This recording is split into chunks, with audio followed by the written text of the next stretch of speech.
देखो page number जो है अपना ये है 3.48।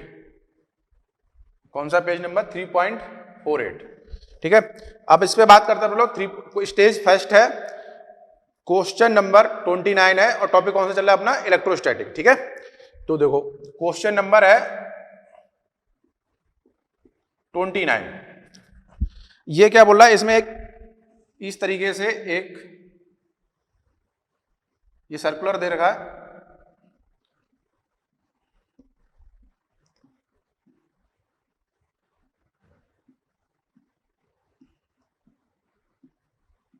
ये इलेक्ट्रिक फील्ड ऑफ लाइंस दे रखी हैं। ठीक है, अब तो इसमें क्या बोल रहा है, ये पॉइंट दे रखे हैं, इसमें पॉइंट बना लेते हैं हम लोग।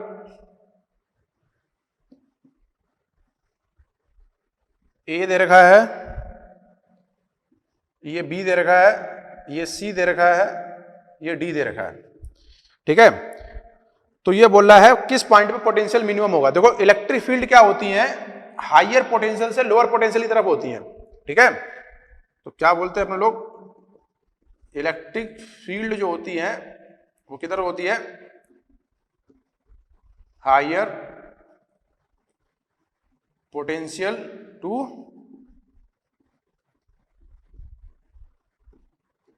Lower potential. तो अब यहां से इधर है तो ये हायर है, ये लोअर है, तो लोअर कौन सा हो जाएगा? ए। और बी और डी एक साथ है तो ये क्या आ जाएंगे? सेम पोटेंशियल पे। तो आंसर कौन सा हो जाएगा? पहले तो लोअर पोटेंशियल पे होगा, तो जो मिनिमम पोटेंशियल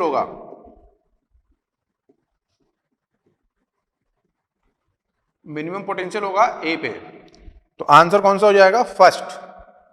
ठीक है, चलो देखो क्वेश्चन नंबर 30 क्या बोल रहा है? ये सेम क्वेश्चन है, अब इसमें बोला potential are equal. Question number 30, तो बी और डी एक साथ है तो यहां पे पोटेंशियल सेम होगा।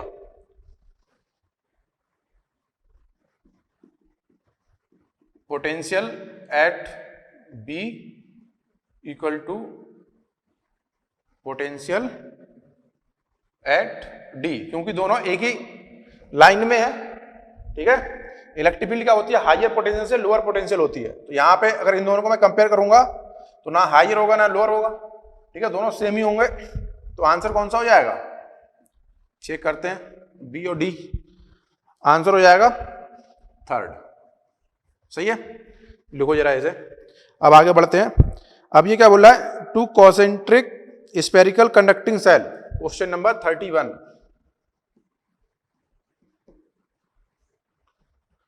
ये बोला है two concentric spherical conducting shell of radii R and 2 R charge two charges q and 2q respectively change in electric potential on outer cell when both are connected। देखो क्या है, ये एक स्फेरिकल सेल है, एक ये है, तो इस पे चार्ज q है, इस पे 2q है। तो आउटर सेल पे यहां पे पोटेंशियल लिख लेते हैं अपने लोग। इसकी वजह से मान लेते हैं B1, इसकी वजह से B2, और यहां पे हम लोग को लिखना है मेन B। ठीक है, और ये डिस्टेंस मान लेते कितनी है? Capital R. तो देखो क्या लिखा जाएगा। ठीक है, तो जो B लिखा जाएगा वो हो जाएगा B1 प्लस B2। इसकी वजह से रेडियस मान लेते हैं कितनी है? स्मॉल आर, पहले वाले की। तो ये लिखा जाएगा के Q1 divide by are plus के Q2 divide by capital R. तो ये आ जाएगा अपने पास के Q बाई आर प्लस के 2Q divide by are.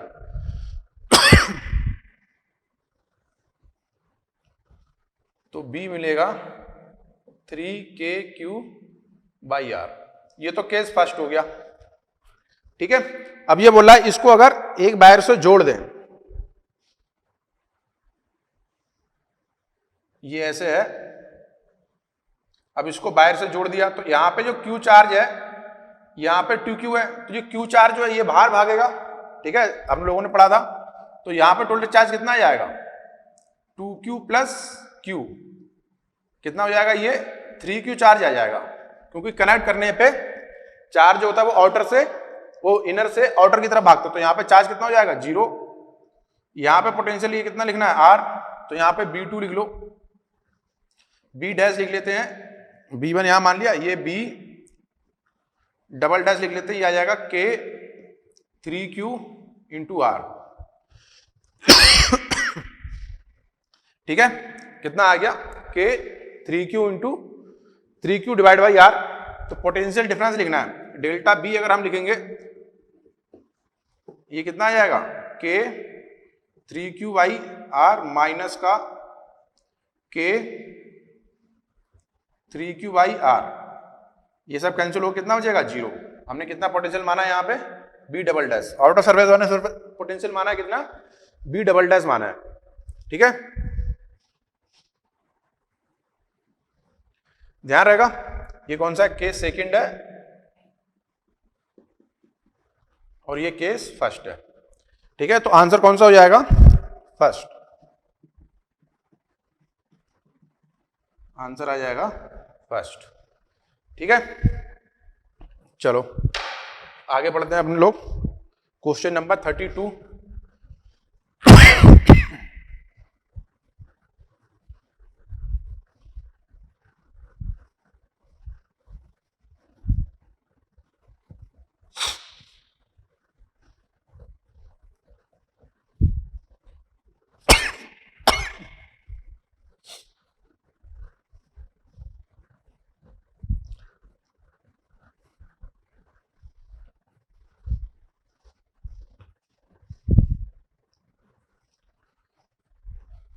Question number 32 है, पेज नंबर वही 3.48 है, स्टेज फर्स्ट है इलेक्ट्रोस्टैटिक की। ठीक है, चलो अब 32 में क्या बोल रहा है, दो सेल दे रखे हैं,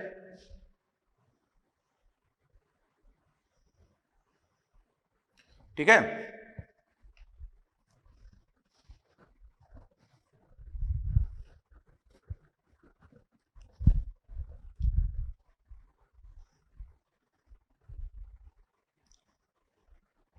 ये इस तरीके से दे रखे हैं। ठीक है, ये यहां से R1 है, ये रेडियस R2 है। ठीक है, और जो बोला जो बाहर वाला है इसको चार्ज Q1 है और इस पे माइनस Q1 चार्ज, इसको हम पहले Q दे रखा है, अगर हम इसको ग्राउंड कर देते तो इस पे Q1 चार्ज है, तो Q1 हमें फाइंड करना है। तो अगर यहाँ पे Q है तो यहाँ पे कितना आ जाएगा माइनस Q1 आ जाएगा, और बाहर कितना Q तो है ही, और एक प्लस का आएगा, प्लस Q1 इंड्यूज होगा, तो टोटल चार्ज कितना हो जाएगा Q प्लस Q1, आउटर वाले पे इतना आ जाएगा। तो इस पे पोटेंशियल हमें लिखना है B इनर, तो B इनर स्पेयर के लिए लिखोगे ये कितना आ जाएगा Q1 divide by R1 minus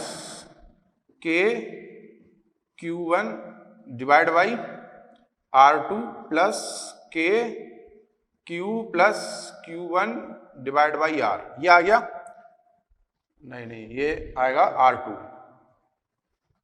तो जब इसको सॉल्व करेंगे तो जब ग्राउंड से कनेक्ट कर दिया तो ये तो हो गया 0, Q1 by R1 plus Q by R2, तो Q1 की जो वैल्यू आएगी माइनस का Q R1 upon R2, minus का Q R1 upon R2, answer कौन सा हो जाएगा थर्ड।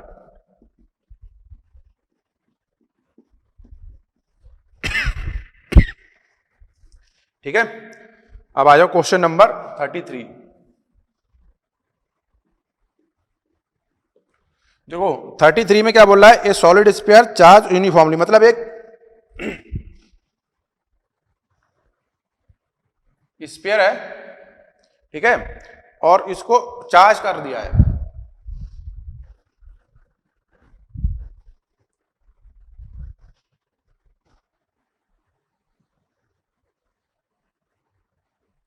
ये ऐसे चार्ज्ड है, ठीक है, हम लोगों ने मान लिया पॉजिटिव चार्ज है, तो बोला पोटेंशियल हमें बताना है। तो देखो होता क्या है, अगर इससे कहीं बाहर डिस्टेंस पे मान लो ये यहां पे हम लोग डिस्टेंस मान लेते हैं r, तो यहां पे अगर आप लिखोगे पोटेंशियल तो वो तो लिखा जाएगा कितना k q बाई r, ये चार्ज है q, ये हमने कब लिखा है आउटसाइड, और इसकी रेडियस मान लेते कितनी, नहीं एक काम करो, इसकी रेडियस मान लेते हैं अपने लोग कैपिटल R, और इससे जो डिस्टेंस है ये स्मॉल r मान लेते हैं, क्योंकि फार्मूला हमने इसी टर्म में पढ़ा है, तो यहां पे ये स्मॉल r आएगा। ठीक है, और अगर इनसाइड की बात करें इनसाइड की बात करें, मान लो यहां पे हमें लिखना है डिस्टेंस कितनी है, r जो है वो रेडियस से छोटा है, तो जो b फार्मूला आता है वो आता है b s by 2 3 minus capital R square upon R square, ये तो फार्मूला पढ़ा है आप लोगों ने। ठीक है, अगर अपने लोग अब इसका डिस्टेंस के साथ ग्राफ बनाएंगे तो वो कैसे आएगा, b और r, पहले तो ये डिक्रीज होगा और फिर ऐसे करके यहां से चेंज होगा। ठीक है, इस वाले पॉइंट पे r इक्वल टू r पे ये क्या आएगा, यहां पे चेंज होगा इसका स्लोप। ठीक है, ये पॉइंट कौन सा हो जाएगा, कैपिटल R, ध्यान रहेगा क्योंकि जैसे ही इस पे आओगे आप तो आउटर चले जाओगे, और जैसे ही इसके अंदर होगा तो ये वाला फार्मूला लगेगा। ठीक है, स्फीयर के इनसाइड में ये वाला फार्मूला लगेगा, बाहर ये लगेगा, तो पोटेंशियल यहां से डिक्रीज होने लगेगा, और ये यहां पे ऐसा नहीं है इससे मिल जाएगा, मिलेगा नहीं, ये ऐसे चलता रहेगा, ऐसे डिक्रीज हो जाएगा। ठीक है, अब इसका आंसर देखते हैं, तो आंसर कौन सा हो जाएगा, आंसर आ जाएगा थर्ड। ठीक है, बनाओ जरा ऐसे। अब बात करते हैं हम लोग क्वेश्चन नंबर 34 की।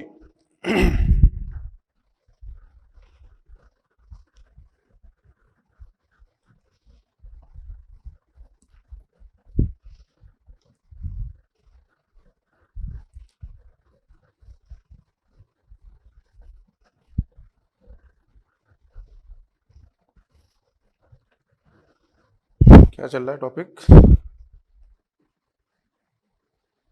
स्टेज फर्स्ट, और पेज नंबर जो चल रहा है वो कौन सा है, 3.48, क्वेश्चन नंबर है 34।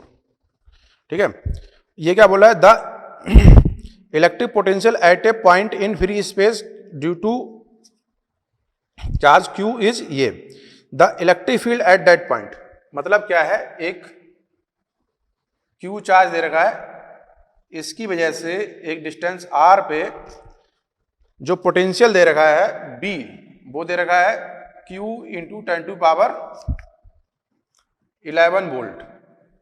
ठीक है, अब यहां पे हमें इलेक्ट्रिक फील्ड बतानी है, E कितना होगा, इसको सॉल्व कर लेते हैं, फार्मूला रखना है, तो B को अगर मैं लिखूंगा तो आएगा K Q by R।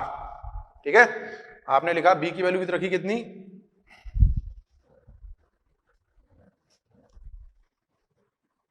Q into 10⁻11 K Q by R, ये तो हमने रखा।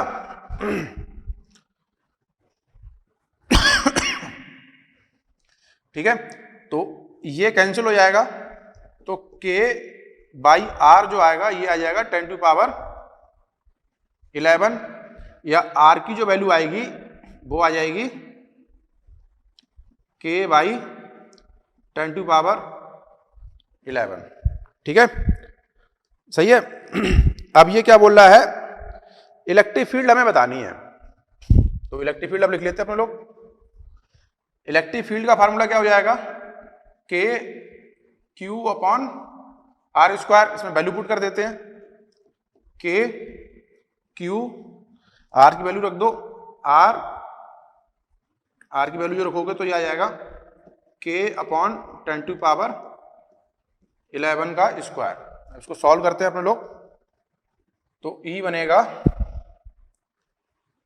Q into 10⁻22 divide by K, तो ये बनेगा Q इंटू 10⁻22 और के को क्या लिख सकते हैं अपन लोग 1/4 पाई एप्सिलॉन, तो ई बनेगा 4 पाई एप्सिलॉन क्यू इंटू 10⁻22। ठीक है, आंसर कौन सा हो जाएगा 34 का सेकंड। कितना हो जाएगा सेकंड, आंसर आ जाएगा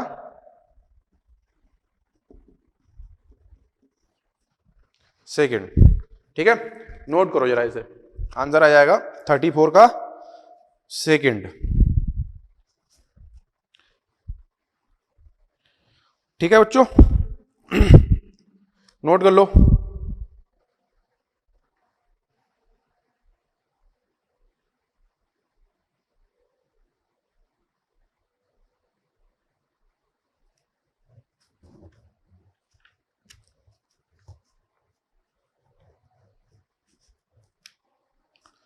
ठीक है, अब आते हैं हम लोग क्वेश्चन नंबर 35 पे।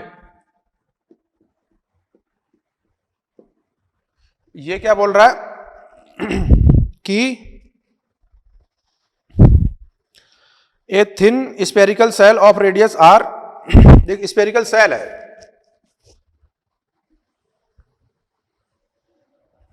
उसको दोबारा बनाते हैं।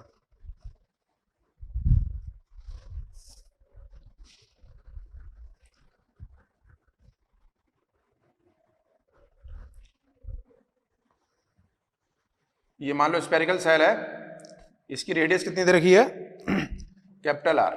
तो देखो जब स्पेरिकल सेल की बात करते हैं तो इसके अंदर इलेक्ट्रिक फील्ड जो होती है ई इनसाइड वो होती है 0, और जो पोटेंशियल होता है वो होता है कितना कांस्टेंट होता है। ठीक है, और जो इसके बाहर ई आउटर के लिए अगर लिखे, मान लो आर डिस्टेंस पे अगर इलेक्ट्रिक फील्ड लिखनी है, अगर इस पे चार्ज क्यू दे रखा है तो लिखा जाता है के क्यू अपॉन आर स्क्वायर, या E equal to 1/4 pi epsilon Q upon R square. ठीक है, मतलब अंदर इलेक्ट्रिक फील्ड 0 है। अगर अपन लोग इसका ग्राफ बनाएंगे, ई आर यहां से आर, मतलब R equal to capital R तक कोई इलेक्ट्रिक फील्ड नहीं होगी तो 0 होगा, और उसके बाद ये डिक्रीज होगी डिस्टेंस के साथ, तो ये ग्राफ आएगा। तो आंसर कौन सा हो जाएगा आंसर हो जाएगा 4, आंसर आ जाएगा 4। ठीक है, इसको बनाओ जरा। अब हम लोग आगे क्वेश्चन डिस्कस करते हैं। क्वेश्चन नंबर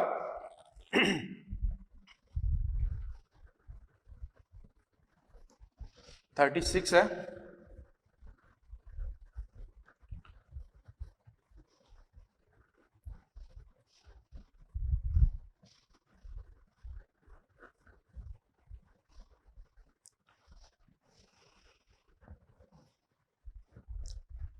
क्वेश्चन नंबर 36 जो क्या बोला है 2 point charge 8q - 2q are located at x = 0 and x = L. The location of point on x-axis at which net electric field due to these two charge is 0. देखो क्या है, दो charge दे रखे हैं ये x = 0 मान लेते हैं, ये x = L मान लेते हैं, x एक्सिस मान लेते हैं ऐसे अपने लोग। ठीक है, ये x ऐसे मान लेते हैं x एक्सिस, तो ये तो रखा गया है कहां पे 8q पे, और ये रखा गया है -2q पे, मतलब L पे रखा गया है -2q। तो ये बोला है location of the point on x axis at which net electric field due to these two is 0। तो देखो अगर मैं यहां से यहां तक चलूंगा ना, इस वाले पॉइंट से इस वाले पॉइंट तक, तो कहीं पे भी इलेक्ट्रिक फील्ड लिखेंगे। अगर मैं इसको मान लेता हूं Q1 और इसको मान लेता हूं Q2, तो Q1 की वजह से भी इलेक्ट्रिक फील्ड इधर होगी और Q2 की वजह से भी इलेक्ट्रिक फील्ड इधर होगी, तो यहां तो कहीं 0 हो नहीं सकता यहां से यहां तक। अब इधर आ जाते हैं अपने लोग। ठीक है, अगर यहां से मैं x डिस्टेंस ले लूं तो E2 जो इलेक्ट्रिक फील्ड होगी वो तो इधर हो जाएगी और E1 इधर होगी, तो इस वाले पॉइंट पे इलेक्ट्रिक फील्ड 0 हो सकती है, ये हम लोग P मान लेते हैं। ठीक है, तो यहां से यहां तक की जो डिस्टेंस होगी वो कितनी हो जाएगी, ये तो x प्लस एल हो जाएगी। कितनी हो जाएगी, x प्लस एल हो जाएगी। तो लिख लेते हैं अपने लोग, इलेक्ट्रिक फील्ड कितनी होगी, E1 plus E1 equal to E2, तब हमारे पास इलेक्ट्रिक फील्ड जीरो होगी। तो लिखते हैं इलेक्ट्रिक फील्ड जब जीरो होगी तो इक्वल एंड अपोजिट होनी चाहिए, E2 इक्वल टू E1 आएगा, सही है। अब इसमें वैल्यू पुट कर देते हैं। तो E2 की जो वैल्यू है, ये चार्ज हमने माना है -2q, ठीक है। तो आ जाएगा 2k 2q upon x square k 8q upon x plus L square, सही लिखा। अब इसको कट कर लेते हैं, ये इससे कैंसिल हो जाएगा, इससे कैंसिल हो जाएगा, ये बचेगा 2 upon x square 8 upon x plus L square, इसको और कट करो, ये आ जाएगा 4। तो ये बचेगा 1 upon x square 4 x plus L square, ठीक है। इसका स्क्वायर रूट लोगे तो ये आ जाएगा 1 upon x 2 upon x plus L. ये हमने क्या करा है, यहाँ पे रूट स्क्वायर लिया, स्क्वायर रूट, तो ये बनेगा तुम्हारे पास 2x x plus L, x की वैल्यू आ जाएगी एल, मतलब इससे एल डिस्टेंस पे होगा। तो हमसे ये बोल क्या रहा है, the location of point on which the location of a point on x axis at which net electric field due to these charges is 0, ठीक है। तो x इक्वल टू एल आ गया,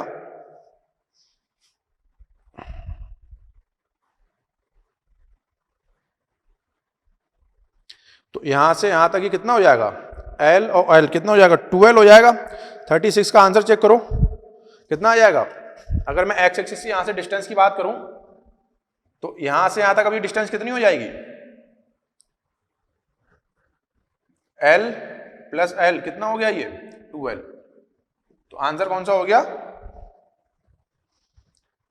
जो डिस्टेंस आ गई वो हो गया L प्लस L 2L।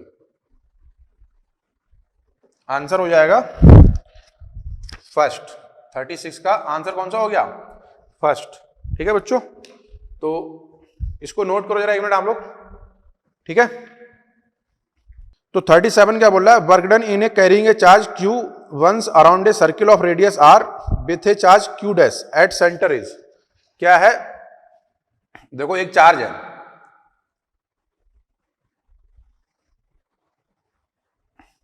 ठीक है, और ये r रेडियस पे है,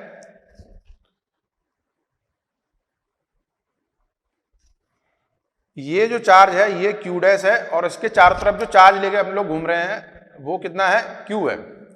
तो होगा क्या, देखो इसकी वजह से जो पोटेंशियल होगा यहाँ पे b अगर मैं लिखूंगा वो लिखा जाएगा k q dash by r। अब आप चाहे यहाँ पे पोटेंशियल लिखो, चाहे यहाँ पोटेंशियल लिखो, चाहे यहाँ लिखो, चाहे पोटेंशियल यहाँ लिखो, ठीक है।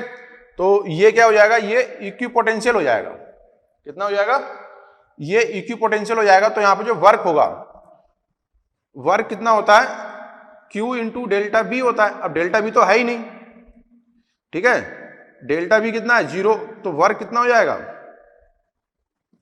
वर्क हो जाएगा 0। आंसर कौन सा आ जाएगा, आंसर आ जाएगा थर्ड, आंसर आ जाएगा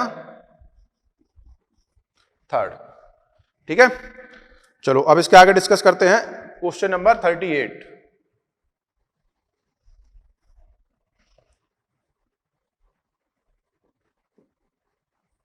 क्वेश्चन नंबर 38 देखो क्या है। क्वेश्चन नंबर 38 बोल रहा है, the work done in taking it, पहले इसे बनाते हैं। देखो ये डायग्राम दे रखा है, ये दे रखा है ए, ये बी, और ये पी है, ये एंगल थीटा दे रखा है, ये डी है, ये डिस्टेंस डी दे रखी है, और यहां पे कोई चार्ज क्यू दे रखा है, ठीक है, और यहां से यहां तक डिस्टेंस आर दे रखी है। तो बोला कोई एक यूनिट पॉजिटिव चार्ज को लेके आते हैं। मान लो कोई Q naught unit positive charge है, तो ये बोल रहा है जो वर्क डन होगा P से A तक, work done P to A, ये कितना है, WA है। Work done P to B, ये कितना है, WB है। तो आपको बताना है, ये रिलेशन बताना है कि WA ज्यादा होगा, WB ज्यादा होगा, या WA कम होगा, या WB कम होगा। तो देखो इसकी वजह से अगर मैं यहां पे पोटेंशियल लिखूं P अगर मैं लिखूंगा तो ये लिखा जाएगा KQ/R, BA आप लिखोगे तो ये लिखा जाएगा KQ/D, B लिखोगे तो आ जाएगा KQ/D, ये बनेगा। अब अगर मैं वर्क लिखूं WP टू A, तो ये कितना लिखा जाएगा, Q into delta B, Q कितना है, ये Q नॉट है, और डेल्टा B आप लिखोगे BP माइनस BA, तो Q नॉट आ जाएगा KQ/R, कैपिटल Q आएगा यहां पे, माइनस KQ/D। ऐसे ही आप WPB लिखोगे तो वो भी इतना ही आएगा, Q0/R माइनस KQ0/D। ठीक है, अब आप चेक कर लो यहां से जो वर्क आप इसको यहां से यहां तक लाने में लेके आओगे, उतना ही वर्क यहां से यहां तक लाना पड़ेगा, क्योंकि जो वर्क है वो किस पे डिपेंड करता है, इनिशियल पोजीशन और फाइनल पोजीशन पे, इलेक्ट्रोस्टैटिक के केस में। तो आंसर कौन सा हो जाएगा, WA इक्वल टू WB, दोनों के लिए वर्क कितना है, बराबर है। तो आंसर अपना कौन सा सही हो जाएगा, थर्ड सही हो जाएगा। आंसर जो आएगा वो हो जाएगा थर्ड। ठीक है बच्चों, इसको नोट करो। तो ये अपने क्वेश्चन नंबर 38 का आंसर कौन सा हो गया, थर्ड। ठीक है, अब अपने लोग आगे डिस्कस करते हैं क्वेश्चन नंबर 39। देखो 39 क्वेश्चन क्या बोल रहा है, 39 क्वेश्चन बोल रहा है, a charge soap bubble of radius R is in equilibrium with air pressure inside and outside equal if T is the surface tension of soap bubble then the potential of a soap bubble is. मतलब क्या है, एक soap bubble हमें दे रखा है और उसकी surface tension दे रखी है, ठीक है, इक्विलिब्रियम में है ये, और इसकी रेडियस दे रखी है स्मॉल r। तो अगर मैं इस पे एक्सिस प्रेशर लिखूंगा वो कितना होगा, सोप बबल है तो 4T/R हो जाएगा, कितना होगा 4T/R, पहली इक्वेशन ये। अगर इलेक्ट्रोस्टैटिक प्रेशर लिखूंगा मैं,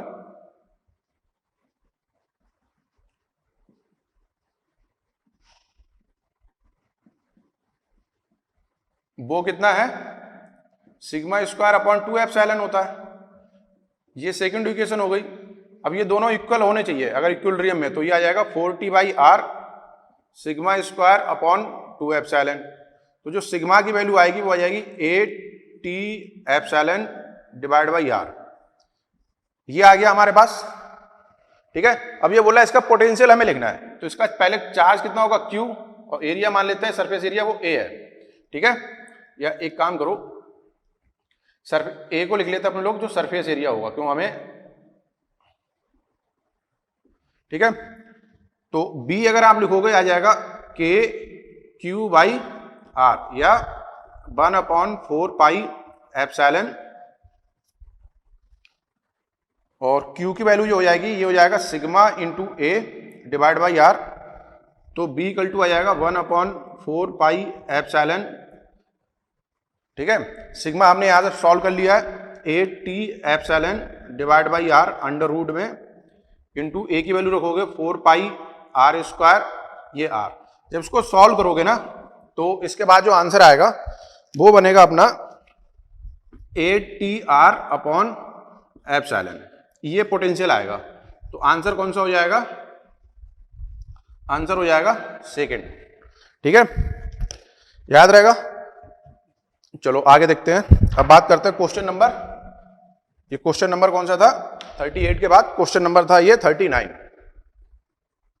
ठीक, अब बात करते हैं क्वेश्चन नंबर 40।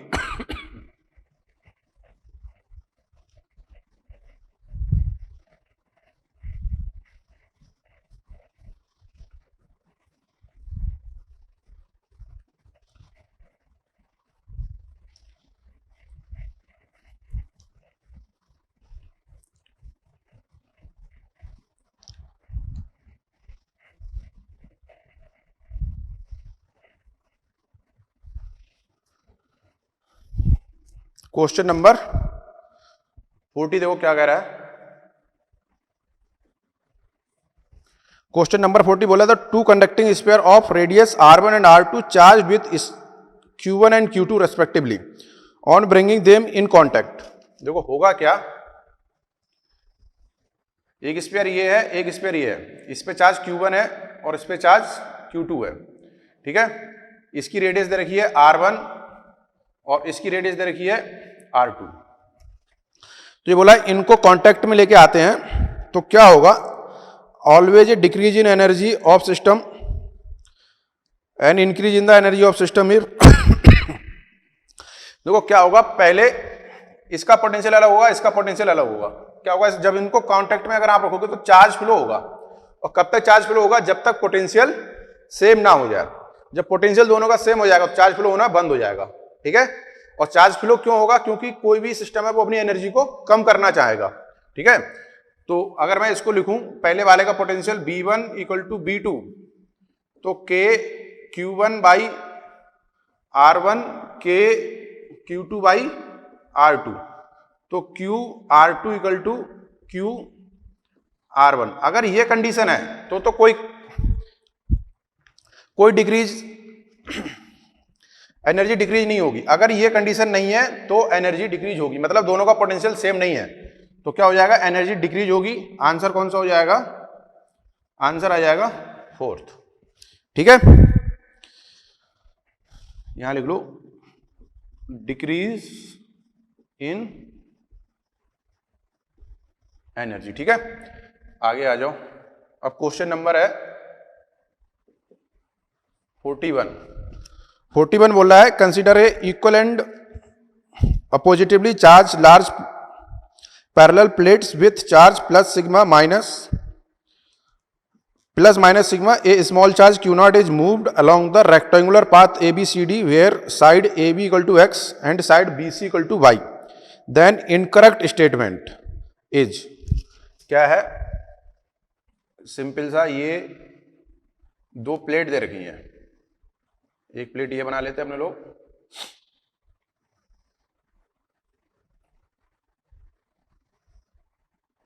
एक प्लेट ये बना लेते हैं,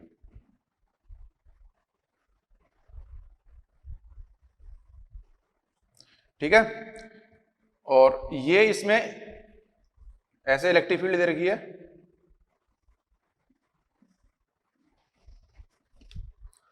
तो है क्या, ये प्लस सिग्मा डेंसिटी है, ये माइनस सिग्मा है, और इसमें किसी चार्ज को लेके चल रहे हैं, ठीक है।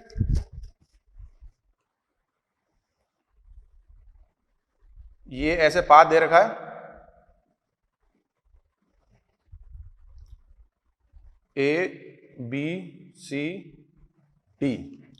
ये पाथ दे रखा है, ठीक है।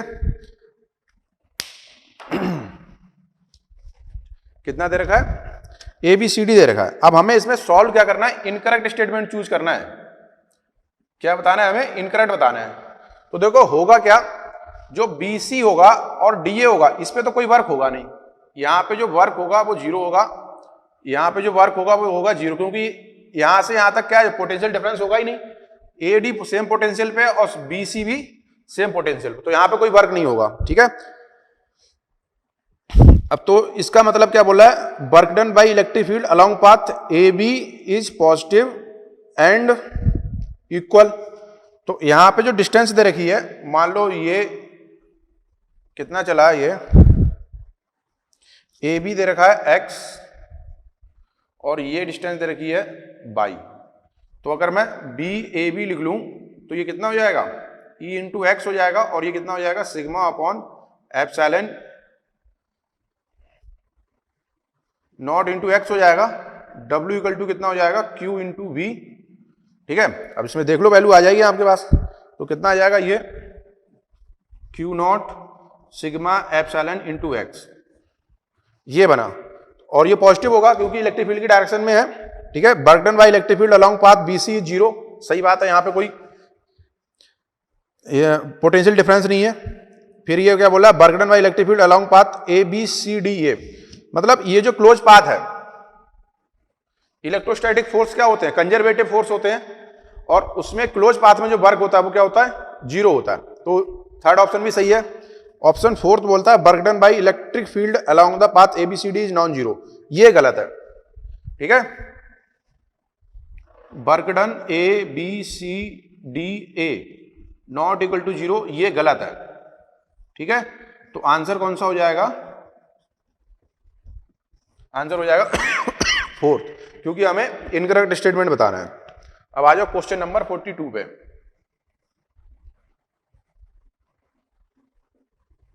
क्वेश्चन नंबर 42 क्या बोल रहा है?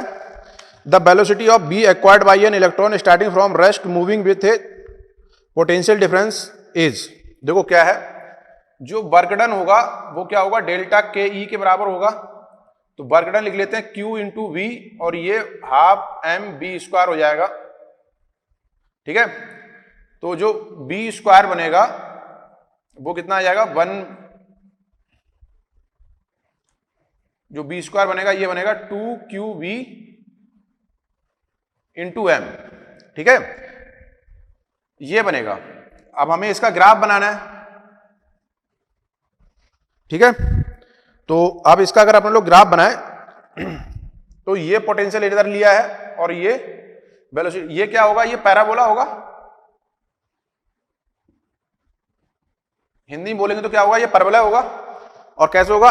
इसकी पावर बना तो किधर खुलेगा? ये ऐसे होगा। तो आंसर कौन सा हो जाएगा? सेकंड, आंसर आ जाएगा सेकंड। ठीक है, अब आ जाओ क्वेश्चन नंबर 43। क्वेश्चन नंबर 43 क्या बोल रहा है? इसी कॉन्सेप्ट पे है ये क्वेश्चन नंबर 43।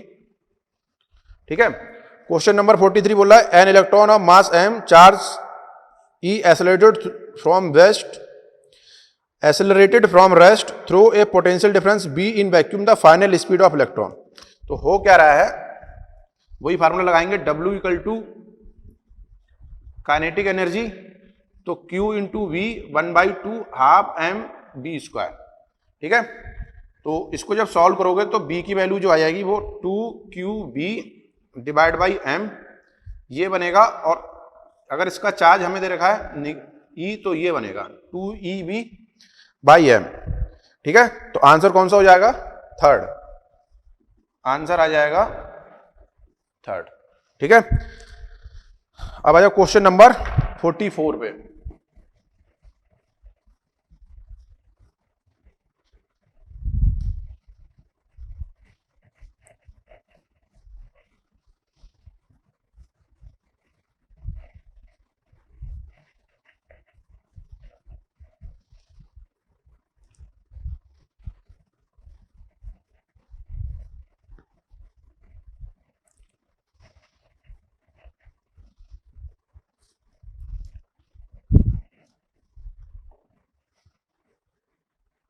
क्वेश्चन नंबर 44 बोला ए charge Q is placed at mid point on the line joining of 2 equal charge.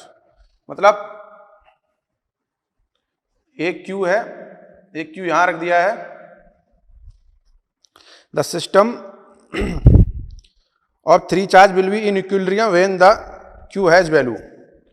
तो ये मिड पॉइंट है, यहां पे चार्ज है, ये मान लो Q है, ये डिस्टेंस जो है यहां से यहां तक की मान लेते हैं ये R है, तो ये डिस्टेंस हो गई R/2, ये डिस्टेंस हो गई R/2। अब अगर ये इक्विलिब्रियम में है, ठीक है, तो क्या होना चाहिए? नेट फोर्स 0 होना चाहिए। तो अपने लोग क्या करते हैं, इस पे नेट फोर्स लिख लेते हैं, यहां पे लिख लेते हैं F नेट कितना होना चाहिए? 0। तो इसके लिए फोर्स लिखो, 2 फोर्स आएंगे, एक इसकी वजह से आएगा, एक इसकी वजह से आएगा। तो लिख लो नेट फोर्स, अगर आप लिखोगे F नेट कितना आना चाहिए? 0। तो K Q divide by R square, ठीक है, इक्वल टू K Q, ऐसे मान लिखो,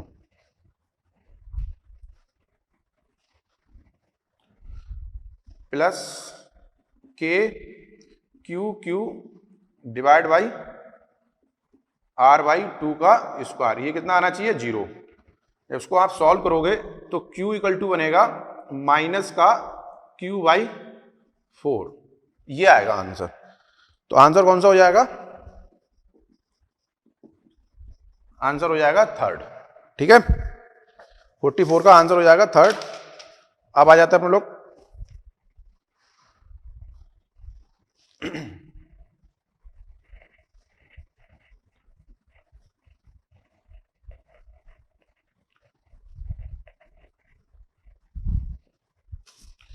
अब पेज नंबर जो है ये आ जाओ आप लोग 3.50। ठीक है, अब आ जाते हैं क्वेश्चन नंबर 45। ठीक है, देखो ये क्या बोल रहा है, a neutral water molecule H2O in its vapour state has an electric dipole moment. मतलब इलेक्ट्रिक डाइपोल मोमेंट दे रखा है हमें P 6 इंटू 10⁻⁻30 कूलाम मीटर। ठीक है, और जो इलेक्ट्रिक फील्ड में इसको रखा जाता है उसकी वैल्यू दे रखी है 1.5 इंटू 10⁻⁻4 newton per coulomb. The maximum torque that field can exert. तो टॉर्क का फार्मूला क्या होता है? Torque equal to P cross E होता है या PE साइन थीटा होगा। अगर मैक्सिमम टॉर्क की बात करनी है तो साइन थीटा कितना होना चाहिए? 1 होना चाहिए। तो ये कितना हो जाएगा? PE हो जाएगा, मतलब मल्टीप्लाई कर दो सिंपल सा। ठीक है, तो ये हो जाएगा 6 इंटू 10⁻⁻30 इंटू 1.5 इंटू 10⁻4। अब इसको सॉल्व कर लो तो ये कितना हो जाएगा? 10⁻26। ठीक है, आंसर कौन सा हो जाएगा? आंसर आ जाएगा थर्ड। ठीक है, क्वेश्चन नंबर 46 देखो। क्वेश्चन नंबर 46 है the total electric flux leaving A spherical surface of radius 1 centimetre and surrounding N electric dipole. देखो क्या है, अब इलेक्ट्रिक डाइपोल है, एक चार्ज पॉजिटिव होता है और एक चार्ज नेगेटिव होता है। इसको मान लो ये माइनस क्यू है तो ये क्या होगा? ये प्लस क्यू होगा। अब अगर ये एक सरफेस में इसको बंद कर देते हैं तो फ्लक्स इसने पूछा है, तो फ्लक्स जो आता है Q इक्वल टू वो कितना होगा? नहीं, फ्लक्स आता है Q enclose divide by epsilon. ये तो कितना हो गया? 0। नेट चार्ज कितना हो गया? 0 हो गया। तो आंसर कौन सा हो जाएगा? सेकेंड। आंसर हो जाएगा सेकेंड। ठीक है, अब आ जाओ क्वेश्चन नंबर 47 पे। क्वेश्चन नंबर 47 क्या बोल रहा है? Figure show 4 charges Q1, Q2, Q3 and Q4 fixed in space.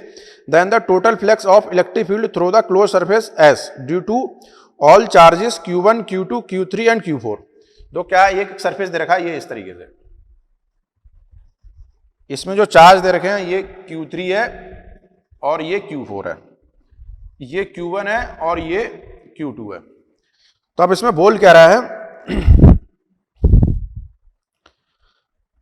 Due to all charges the total flux of electric field through a close surface S due to all charges Q1, Q2, Q3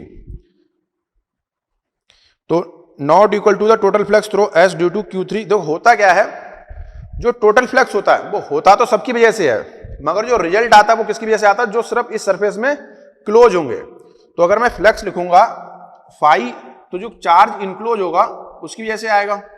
charge enclose कितना है? Q3 plus Q4 upon epsilon, इतना flux आएगा। ठीक है, जबकि जो flux है वो कितनी, इन चारों की वजह से है, मगर नेट जो उसकी वैल्यू आएगी वो किसकी वजह से आएगी? Q3 और Q4 की वजह से, जो उसमें एनक्लोज है। तो आंसर कौन सा हो जाएगा इसका? सेकंड। 47 का आंसर हो जाएगा सेकंड। ठीक है, अब आ जाओ क्वेश्चन नंबर 48। 48 क्या बोला? Mark the correct statement if point charge is located inside a spherical Gaussian surface away from its centre. तो एक गॉसियन सरफेस बना लेते हैं इस तरीके से और ये एक चार्ज रख देते हैं Q0। तो क्या बोला? The electric flux is positive for part of surface and negative at some place. ऐसा है ही नहीं, अगर ये पॉजिटिव चार्ज है तो इलेक्ट्रिक फील्ड ये एमिट करेगा इस तरीके से, और नेगेटिव होगा तो ये इसकी तरफ इलेक्ट्रिक फील्ड आएंगे। ठीक है, ऐसा नहीं होगा कि एक तरफ पॉजिटिव होगा एक तरफ नेगेटिव होगा। ठीक है, फिर दूसरा बोला total flux depend on radius, ये भी गलत है। ठीक है, क्योंकि जो फ्लक्स लिखते हो फाई वो कितना आता है, Q naught upon epsilon naught आता है। ठीक है, ये बोला flux through the surface is zero, नहीं होगा। There is no point on surface on the surface which है जीरो फ्लक्स, ये बात सही है, क्यों फ्लक्स ऐसा होगा ही नहीं कि इस पे जीरो फ्लक्स हो। ठीक है, क्वेश्चन नंबर 48 आंसर कौन सा हो जाएगा, फोर्थ आंसर आ जाएगा फोर्थ। ठीक है, आपको यहां पे कोई ऐसा इस सरफेस पे कोई भी ऐसा पॉइंट नहीं होगा जिसपे फ्लक्स जो हो वो जीरो हो, क्योंकि इससे तो इलेक्ट्रिक फील्ड ऐसे निकलेंगे ही निकलेंगे। अगर इसको बनाओगे तो ये इस तरीके से होगा ही होगा, ऐसी कोई जगह नहीं होगी जहां पे इलेक्ट्रिक फील्ड ना हो। ठीक है, चलो अब आगे बात करते हैं क्वेश्चन नंबर 49। क्वेश्चन नंबर 49 पे आते हैं।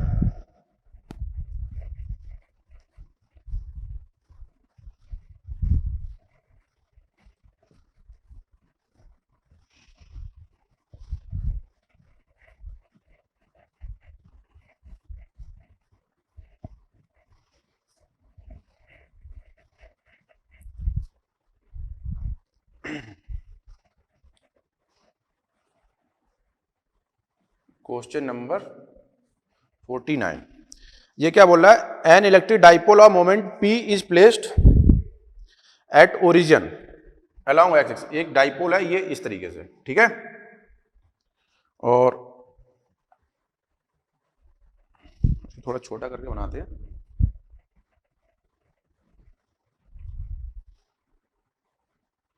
ये माइनस क्यू है, ये प्लस क्यू है।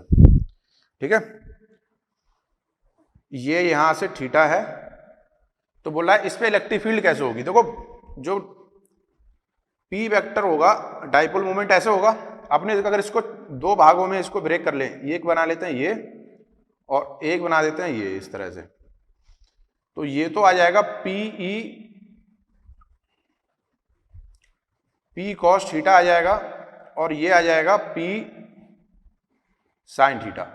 तो इसकी वजह से जो इलेक्ट्रिक फील्ड होगी वो तो इधर हो जाएगी, ये E1 मान लेते हैं, और इसकी वजह से जो आएगी, अगर डाइपोल मोमेंट इधर है तो इसकी वजह से इलेक्ट्रिक फील्ड कैसे आएगी, इक्वेटोरियल पॉइंट पे अपोजिट आएगी, तो ये ऐसे हो जाएगी। ठीक है, ये E परपेंडिकुलर मान लेते हैं और ये E इक्वेटोरियल वाली मान लेते हैं, तो इनका जो रिजल्टेंट होगा वो कुछ इस तरीके से आएगा, और ये हमें कितना दे रखा है, अल्फा। ठीक है, तो इसमें बोला क्या है इसने,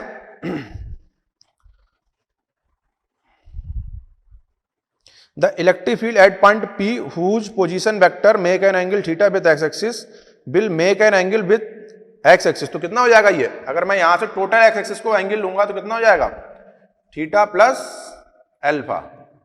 ठीक है, ये थीटा होगा और कितना हो जाएगा, अल्फा, तो कितना हो जाएगा, थीटा प्लस अल्फा, ये ई नेट आएगा। ठीक है, इलेक्ट्रिक फील्ड ये होगी ई नेट, या ई लिख लो, ई नेट इक्वल टू ई। ठीक है, तो एंगल कौन सा हो जाएगा, थीटा प्लस अल्फा, आंसर हो जाएगा आंसर हो जाएगा थर्ड। चलो आगे बढ़ते हैं।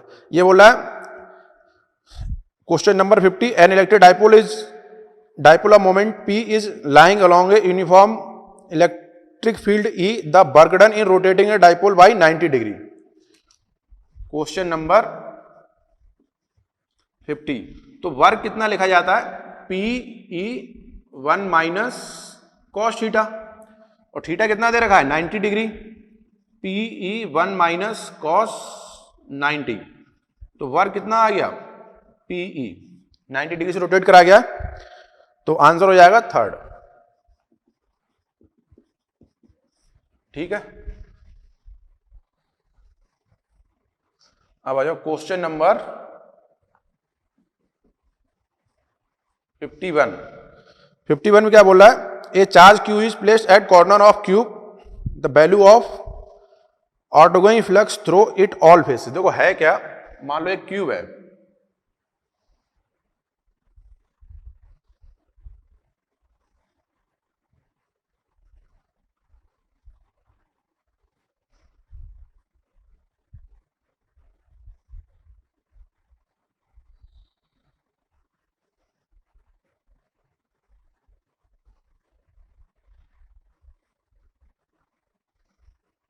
इस तरीके से क्यूब है।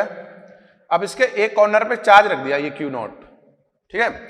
तो बोला इसके टोटल जो फेस है उससे कितना फ्लक्स निकलेगा। देखो यहां से इसको इस तरीके से सॉल्व करना तो कठिन है। आप लोग एक ये मान के चलें कि अगर मैं इसको क्लोज करूं तो इसको क्लोज करने के लिए हमें कितने क्यूब लगाने पड़ेंगे, कितने लगाने पड़ेंगे, एक तो ये है ही और लगाने पड़ेंगे, तो टोटल क्यूब कितने हो जाएंगे, 8 हो जाएंगे, ठीक है। इसको एक तो यहां लगाना पड़ेगा, 1 2 3 4 5 6 एक होगा, एक इधर होगा, 7 एक इधर आएगा, 8 हो जाएंगे। तो इससे जो फ्लक्स आएगा फाई वो कितना हो जाएगा, एक से तो आएगा क्यू नॉट अपॉन एप्सिलॉन, ठीक है। इसको ऐसे मान लो यहां पे इस तरीके से क्लोज कर दिया, एक ये लगेगा, एक ऐसे लगेगा, फिर एक इधर लगेगा, एक इधर लगेगा, एक इधर लगेगा, ऐसे लिखो कितना लगेगा क्यू नॉट अपॉन एप्सिलॉन। तो टोटल क्यूब कितने हो जाएंगे, टोटल क्यूब हो जाएंगे 8 टू एनक्लोज्ड चार्ज। तो एक से कितना आएगा, 5 इक्वल टू हो जाएगा ये 8 5 1 क्यू नॉट अपॉन एप्सिलॉन हो जाएगा, 5 1 आ जाएगा क्यू नॉट अपॉन 8 एप्सिलॉन, कितना आएगा क्यू नॉट अपॉन 8 एप्सिलॉन, ठीक है। तो आंसर कौन सा हो जाएगा 51 का, आंसर हो जाएगा थर्ड, ठीक है। इसको क्लोज करने के लिए आपको 8 क्यूब रखने पड़ेंगे, ठीक है। जैसे मान लो ये फेस पे है तो एक तो पीछे लगाओगे, एक इधर आएगा, एक इधर आएगा, तब ये जाके कहीं क्लोज होगा, ठीक है। टोटल 8 आएंगे साइड पे कितना आएगा क्यू नॉट अपॉन 8 एप्सिलॉन, तो आंसर हो जाएगा थर्ड।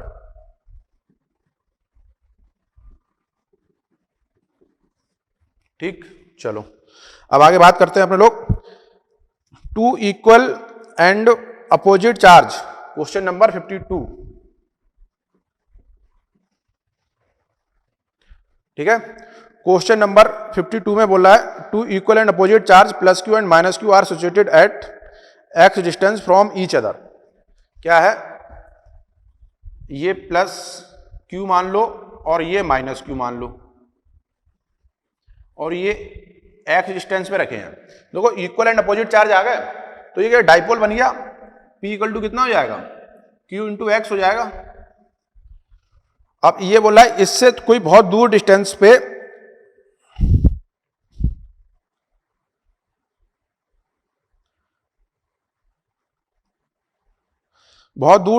हमें पोटेंशियल पता करना है। मान लो यहां से ये जो डिस्टेंस है ये बहुत दूर है, यहां पे ये R मान लेते हैं और दिया हुआ है R ग्रेटर देन X। तो जो पोटेंशियल लिखा जाएगा वो क्या लिखा जाता है, B equal to K P upon R square लिखा जाएगा, या इसकी वैल्यू रखोगे तो K QX upon R square आ जाएगा, ये तो लिखा जाएगा। तो कितना आ जाएगा K QX upon R square. हमने ये डाइपोल मोमेंट की वैल्यू रख दी, तो ये किस पे डिपेंड कर रहा है, QX पे डिपेंड कर रहा है। तो आंसर कौन सा हो जाएगा इसका, आंसर हो जाएगा थर्ड, ठीक है, K QX upon R square. अब आते हैं क्वेश्चन नंबर 53 पे। 53 क्या बोल रहा है, let EA be the electric field due to a dipole in its axial plane at L and EQ in field in equatorial plane distance L, the relation between EA and EQ। तो देखो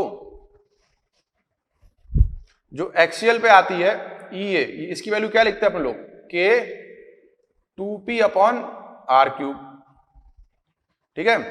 और जो equatorial पे आती है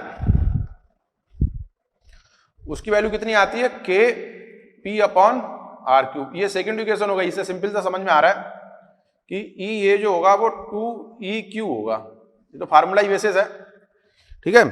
तो answer कौन सा हो जाएगा? सेकेंड, आंसर आ जाएगा सेकेंड, ठीक है। लिखो जरा इसे, फिर इसके आगे बढ़ते हैं अपने लोग।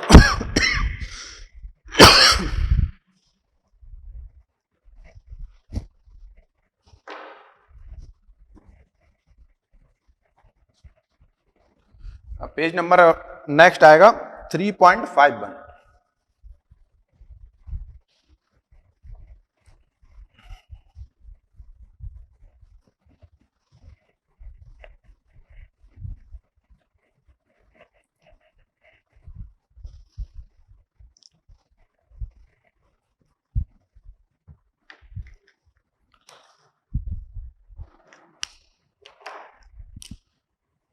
तो पेज नंबर कौन सा आ जाएगा स्टेज फर्स्ट का? ये पेज नंबर है 3.51, ठीक है। टॉपिक कौन सा चल रहा था अपना? इलेक्ट्रोस्टैटिक।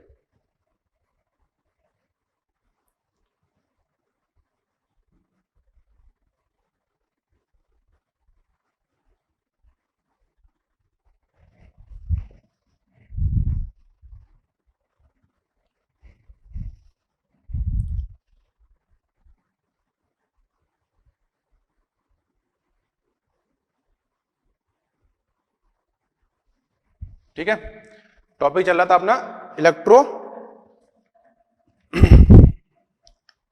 इलेक्ट्रोस्टैटिक्स, ठीक है।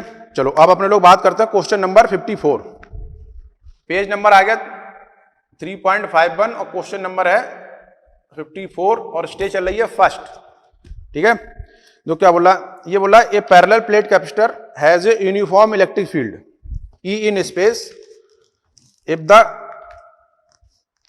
distance between the plate is d and area of each plate is a, the energy stored in capacitor। देखो होता क्या है, ये मान लो ये कैपेसिटर है ना, तो इसके अंदर ये मान लो प्लस क्यू है, ये माइनस क्यू है, चार डेंसिटी मान लो सिग्मा है, ये माइनस सिग्मा है, तो इसमें इलेक्ट्रिक फील्ड होती है। अब यहां सिर्फ इसका फार्मूला याद रख लो। तो जो इलेक्ट्रिक एनर्जी डेंसिटी आती है, जो एनर्जी डेंसिटी जो होती है ड्यू टू इलेक्ट्रिक फील्ड, वो होती है 1/2 एप्सिलॉन इनटू ई स्क्वायर, ठीक है। और एनर्जी डेंसिटी क्या होती है? एनर्जी डेंसिटी जो होती है ये आती है एनर्जी डिवाइड बाय वॉल्यूम। हमसे पूछा क्या है? एनर्जी पूछी है, तो जो एनर्जी आएगी वो क्या हो जाएगा? Energy density into volume. तो एनर्जी डेंसिटी कितनी है? 1/2 epsilon E square into A D. ये आंसर होगा। आंसर कौन सा हो जाएगा? क्योंकि इसका एरिया दे रखा है ए और ये डिस्टेंस दे रखी है कितनी? डी। तो आंसर हो जाएगा फर्स्ट, ठीक है। चलो अब बात करते हैं क्वेश्चन नंबर 55 की।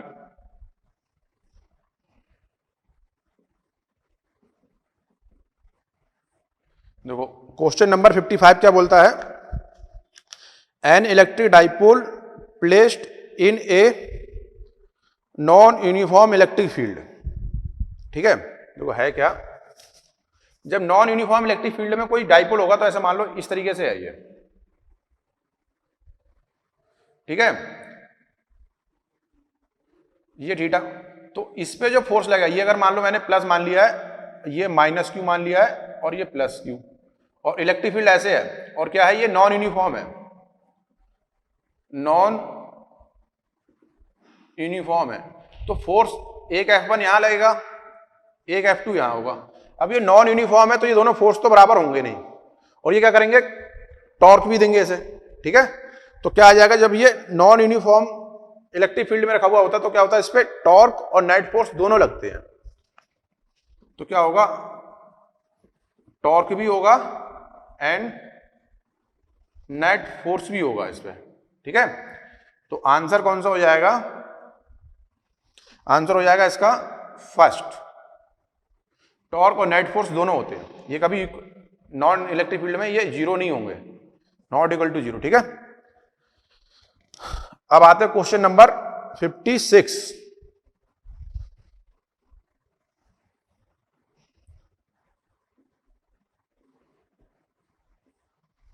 क्वेश्चन नंबर 56 देखो, ये बोला है N electric dipole has magnitude of its charge q and its dipole moment is p. It is placed in a uniform electric field E. If dipole moment is along of the field, the force on it and its potential energy. देखो है क्या, ये uniform electric field है, इसको अभी थोड़ा दूर दूर करके बना लेते हैं इस तरीके से, और यहां पे कोई डाइपोल रखा हुआ है, ये माइनस क्यू मान लेते हैं और ये प्लस क्यू, तो इस पे जो फोर्स लगेगा वो कितना होगा, अगर इस वाले चार्ज की मैं बात करूं तो Q इंटू ई होगा, इस पे अपोजिट लगेगा Q इंटू ई, तो ये तो इसको बैलेंस कर रहा है, तो जो फोर्स होगा वो कितना हो जाएगा, फोर्स तो हो जाएगा जीरो। ठीक है, अब बात करते हैं इसकी पोटेंशियल एनर्जी की बात करते हैं। तो पोटेंशियल एनर्जी का फार्मूला क्या होता है,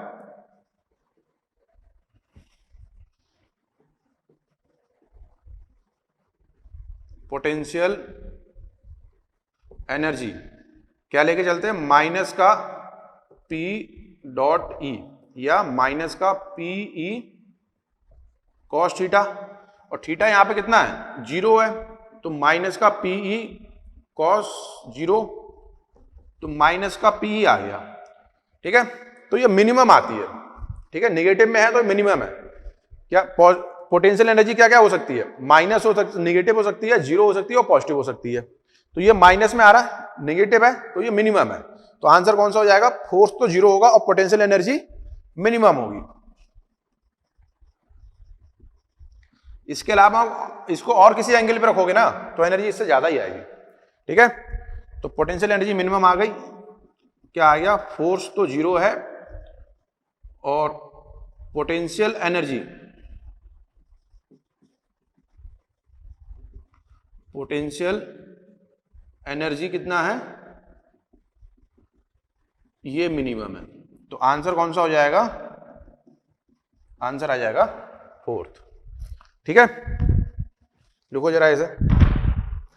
तो ये अपनी स्टेज फर्स्ट खत्म हो गई है। ठीक है, अब इसके आगे हम लोग डिस्कस करेंगे क्या, स्टेज सेकंड।